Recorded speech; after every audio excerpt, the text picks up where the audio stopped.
కొండపి నియోజకవర్గం టంగుటూరు బస్టాండ్ సెంటర్లో నందు టంగుటూరు మండల పార్టీ అధ్యక్షులు చింతపల్లి హరిబాబు గారి ఆధ్వర్యంలో జరిగిన వైఎస్ఆర్ వర్ధంతి కార్యక్రమానికి ముఖ్య అతిథులుగా విచ్చేసి డాక్టర్ వైఎస్ఆర్ రాజశేఖర్ గారి పూలమాలలు వేసి నివాళులు అర్పించిన రాష్ట్ర మాజీ మంత్రి వైఎస్ఆర్సీపీ రాష్ట్ర పీఏసీ సభ్యులు మరియు కొండపి నియోజకవర్గ ఇన్ఛార్జ్ డాక్టర్ ఆదిమూలపు సురేష్ గారు.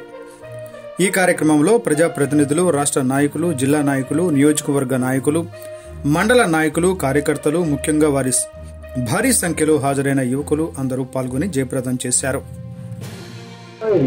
16 సంవత్సరాలు గడిచింది. అయినా కూడా ఈ 16 సంవత్సరాల కాలంలో ఏ రోజు ఏ క్షణమో రాజశేఖర రెడ్డి గారిని మనం మర్చిపోలేదు. మనమే కాదు, ఈ రాష్ట్ర ప్రజానీకం ఎవరూ మర్చిపోలేదు.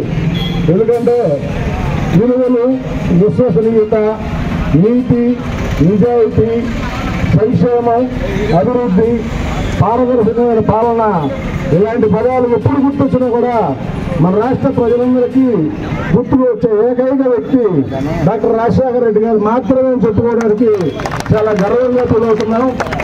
అలాగే ఈ రోజున రాజశేఖర రెడ్డి గారు 16వ వర్ధంతి సందర్భంగా రాష్ట్రం మొత్తం అన్ని గ్రామాల్లో ప్రతి ఒక్క వైఎస్ఆర్ కాంగ్రెస్ పార్టీ కార్యకర్తలు, ప్రజానీకం అందరూ ఈరోజు ఒక పండుగలాగా చేసుకుంటున్నారంటే రాజశేఖర రెడ్డి గారు పేదల గుండెల్లో కేవలం రాజశేఖర రెడ్డి గారు దయ చెప్పుకోవడానికి ఎంతో గర్వంగా ఫీల్ అవుతున్నాం.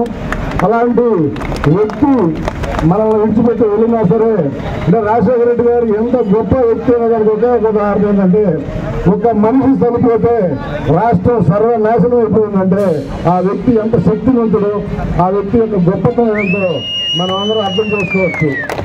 మనలో తిరుగుతూ మనలో ఉంటూ ఒక రాజకీయ నాయకుడిగా ఎదిగి ఈ రాష్ట్రానికి ముఖ్యమంత్రి అయినటువంటి రాజశేఖర రెడ్డి గారి చరిత్ర ఒక చరిత్రే. అలాంటి గొప్ప వ్యక్తులు మనం కోల్పోవడం మనకు చాలా బాధాకరమైన విషయం. అయినా కూడా నిర్ణయానికి ఎవరు అతీతం కాదు కాబట్టి అలాంటి మంచి వ్యక్తిని స్మరించుకుంటూ అలాంటి మంచి వ్యక్తి మళ్ళా రావడం చెప్తున్నాం ఖచ్చితంగా. ఎందుకంటే రాజశేఖర రెడ్డి గారు అంటే మానవత్వం ఉన్న వ్యక్తి మళ్ళీ చూడాలంటే ఎన్ని జన్మలు ఎత్తాలో అలాంటి మంచి వ్యక్తిని స్మరించుకుంటూ ఈ కార్యక్రమానికి ముఖ్య అతిథిగా వచ్చినటువంటి మన ఇన్ఛార్జ్ వర్యులు డాక్టర్ ఆదిమూలపు సురేష్ గారిని మిమ్మల్ని సన్నివేశం